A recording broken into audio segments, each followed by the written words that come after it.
Hello guys. Good evening. Today is Ozempic Turok Day. Kasi today is August 12, 2025. So Tuesday. Ngayon, medyo na-move yung pag-i-inject natin ng 1 day. Dapat kasi yesterday, di ba? Mga every Monday. Dahil nga may ganap tayo, hindi tayo pwedeng makaramdam ng side effect na sa tingin natin hindi ko kakayanin habang nasa labas. Tinanong ko si Doc kung pwede po bang i-move, halimbawa, instead na yesterday, today na lang, tonight, Tuesday, after ng event ko. Yun. Pumayag naman siya, yes, pwede naman daw. Siguro dahil at least once a week makapagturok tayo. Yan. Okay? Let's do it na pang 6 dose na natin. Second pen na po ito. Okay? This is a Ozempic 0.25 milligrams. Okay. 0, remove the lid. Okay. Clean natin ng alcohol swab.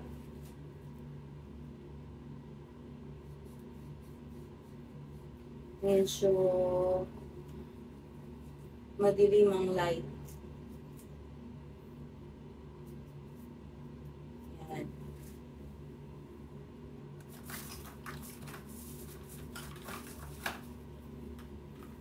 Kuha tayo ng isang needle.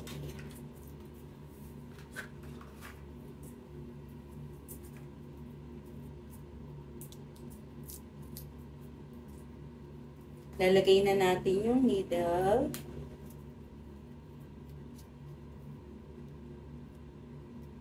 Remove yung first na cover. And then the second one. Okay.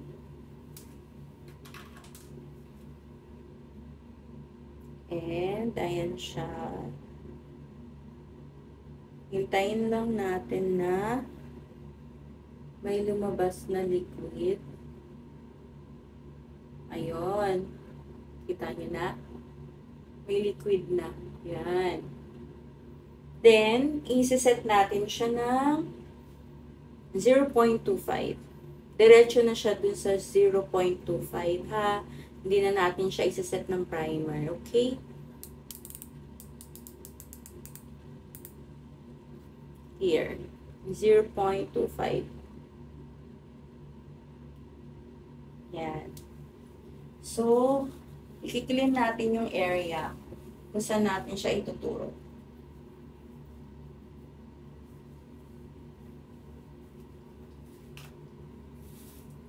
Yan.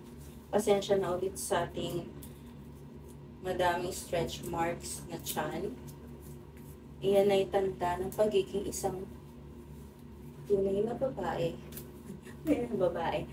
Ang ng isang pagiging ina. Ayan. So, ngayon, ang hirap na po niyang i-pinch.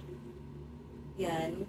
Kasi, ano na siya, yung malambot, yung parang hindi na ganun yung taba. Okay, hanap tayo.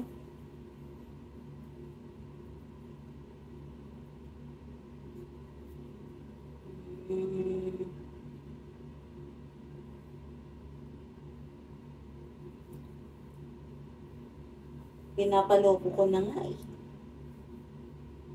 Kasi baka maramdaman ko na naman yung yung karayom, masakit na siya. Okay? Ready. Inhale.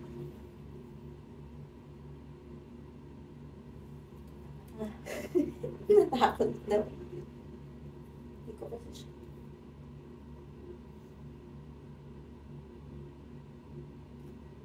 And 1, 2, 3, 4, 5, 6, 7, 8, 9, 10. Up. Ramdam ko pa rin yung karayom. Okay.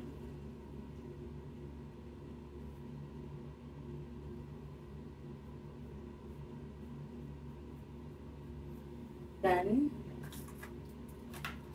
So, balik na natin yung mga lid ng yung cover.